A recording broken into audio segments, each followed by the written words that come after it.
गंगा उफान पे रहता है, गंगा पहले से भरा हुआ रहता है, क्योंकि फरक्का के भीतर गंगा ऊंची हो गई है। तो अब आप हमको बताइए कैसे बचाइएगा। एक दूसरी चीज, जनता का अधिकार है सरकार के पैसे पर। आप अभी तक बाढ़ क्षेत्र घोषित क्यों नहीं किए? तीसरी चीज, जब कुशा में ही फसल क्षतिपूर्ति नहीं मिली, जानवर क्षतिपूर्ति नहीं मिली, रिहेबिलिटेशन का काम नहीं हुआ, घर क्षतिपूर्ति नहीं मिली, तो फिर क्या खाना पूर्ति करेंगे ये? अब आप जनरेटर की व्यवस्था जानिए, मुझे करना पड़ा रात भर।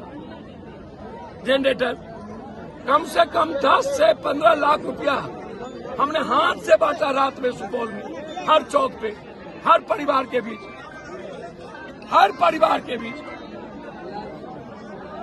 सरकार, मेरा पैसा गरीब का है, लेकिन सरकार पर तो जनता का पैसा है। और योजिका कंपनी हो या जो जितनी कंपनी, चीफ इंजीनियर जो 40 साल के अंदर है उसकी आप जांच करिए। योजिका कंपनी या जो कंपनी यहाँ काम किया उसकी पूरी जांच करिए। और जांच करके दूसरी चीज, यहाँ की जो सीओ है या इस इलाके का जो पदाधिकारी है, वो औपचारिकता अभी तक कोई सूखा राशन कहीं नहीं दिया। केदली की वही स्थिति है, इस्टोला की वही स्थिति है, घर लगभग टूट गए हैं। इस साइड का घर रहने के लिए नहीं है, एक भी घर नहीं है, एक भी फसल नहीं है, एक भी कपड़े नहीं है। हम ये जानना चाहते हैं सरकार से कि भीमनगर और वीरपुर और भोपतियाई के बीच में बांध और नदी इक्वल 1.5 हाथ की मात्र बराबरी में है और सीपेज गहरा है।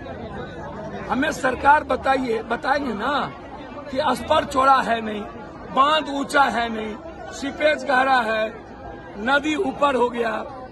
अगली रणनीति क्या होगी आपकी? सदन में 20 दिनों में मैं 5 बार हाईडैम के मामले को, अस्पर के मामले को पक्कीकरण और चौड़ीकरण करने के लिए, लंबा करने के लिए मैंने मामला उठाया। और इस बांध को दोनों पश्चिमी और पूर्वी तटबंध को मैंने हाइट बड़ा करने की मैंने कही कि आप हाइट को सबसे पहले ऊंचा कीजिए और अस्पर को आप लंबा कीजिए और चौड़ा कीजिए।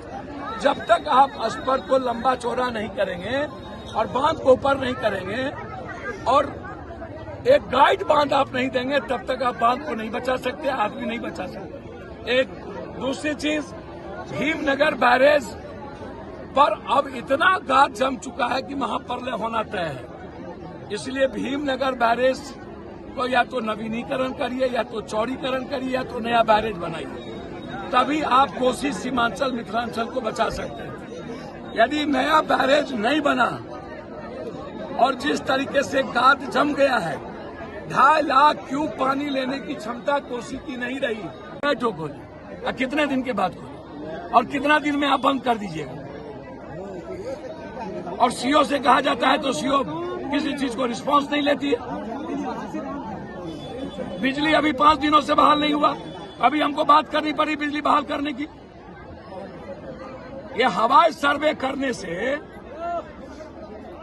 और दुबई में दारू पीने से काम चलेगा और दिल्ली में सोने से और करोड़ों अरबों रुपया के चोर सबको जुटान करके पार्टी बनाने से, ये माफिया सबको कभी पैर झुका है इन लोगों का? कभी बाप दादे ने पैर देखा है? एक घुटना भर पानी में गए हैं? कभी जनता का दर्द देखा है? ये तो जनता इतनी बेचारी है कि जिसका हाल ये कर दिया है। ये पैसा के बदौलत आप चैनल पर दिखते हैं, जनता को दिखाइए ना भाई। जमालपुर की क्या स्थिति है भाई? कुशेश्वर स्थान की क्या स्थिति है भाई?